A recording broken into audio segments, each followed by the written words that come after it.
شرابی ایک عالم دین سے: جناب مجھے بتائیں کہ اگر میں کھجوریں کھاؤں تو آپ کو کوئی اعتراض ہے؟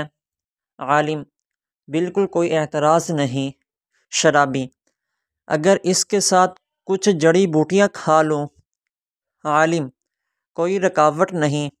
شرابی: اور اگر میں ان میں پانی شامل کر لوں؟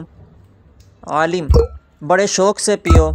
شرابی: جب یہ ساری چیزیں جائز اور حلال ہیں تو پھر آپ شراب کو کیوں حرام کہتے ہیں؟ حالانکہ اس میں یہی چیزیں تو ہیں جن کے کھانے اور پینے کی اجازت آپ دے رہے ہیں، یعنی کھجوریں، پانی اور جڑی بوٹیاں۔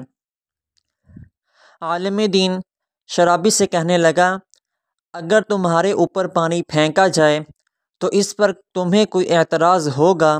شرابی: ہرگز نہیں، پانی سے کیا فرق پڑتا ہے؟ عالم: اچھا، اگر اس پانی میں مٹی گھول دی جائے تو تم اس سے مر جاؤ گے؟ شرابی: جناب مٹی سے میں نے کسی کو مرتے ہوئے نہیں دیکھا۔ عالم: اگر میں مٹی اور پانی لوں اور ان کو گوندھ کر ایک اینٹ بنا لوں اور اسے خشک کر کے تمہیں دے ماروں تو کیا ایسا کرنے پر تمہیں کوئی اعتراض ہے؟ شرابی: جناب اس سے تو آپ مجھے قتل کر دیں گے۔ عالم نے کہا: شراب کا بھی یہی حال ہے۔ اللہ پاک نے ہم کو جس بات سے بھی روکا ہے اس میں کوئی نہ کوئی مصلحت ہے۔ ہم کو اپنی طرف سے تاویلیں نہیں گھڑنی چاہیے بلکہ اللہ کے احکامات کی پیروی کرنی چاہیے۔